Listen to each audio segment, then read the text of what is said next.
Look, I'm always concerned when the president tries to take unilateral action on any issue, and this is one more.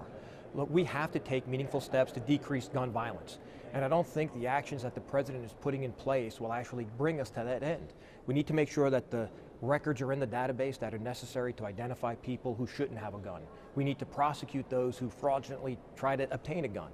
Congressman Joe Heck says it's time to go after the straw buyer, the person who buys a gun and then turns it over to someone else who isn't qualified to purchase a firearm on their own. The question then becomes, how will Congress react to President Obama's executive order regarding gun violence? Obama calling for tougher background checks for buyers and requiring those who sell firearms to register as licensed dealers. There are some where he's going to request funding, where that funding may be withheld. If it's thought that there may be something that actually violates the Second Amendment of the Constitution, that would require judicial action. But again, the issue isn't how do we go against the president's executive actions, it's how do we work cooperatively to end gun violence. And if the president would try to reach out and work with us and work with Congress, we should be able to tackle this problem. Heck also says many of the mass shootings in recent years have had a direct link to mental illness, and he thinks it's past time we properly fund mental health programs. So let's go after the root cause of the problem. Let's not take away somebody's Second Amendment rights, but let's give them the services and the mental health treatments that they need.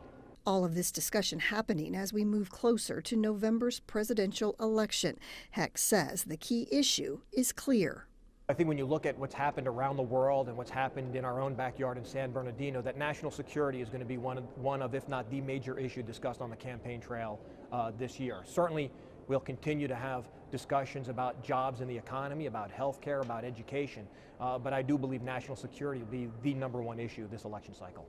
And on that topic, Congressman Heck says our government must do a better job vetting those who enter our country, making sure they're not here to do us harm. Part of the broken immigration system that we have processes that try to vet individuals who are coming to the United States, and they're not always thorough. And in fact, legislation that I had previously introduced to try to increase international travel and tourism while increasing safety provided a lot of the safety components to the recently passed visa waiver reform.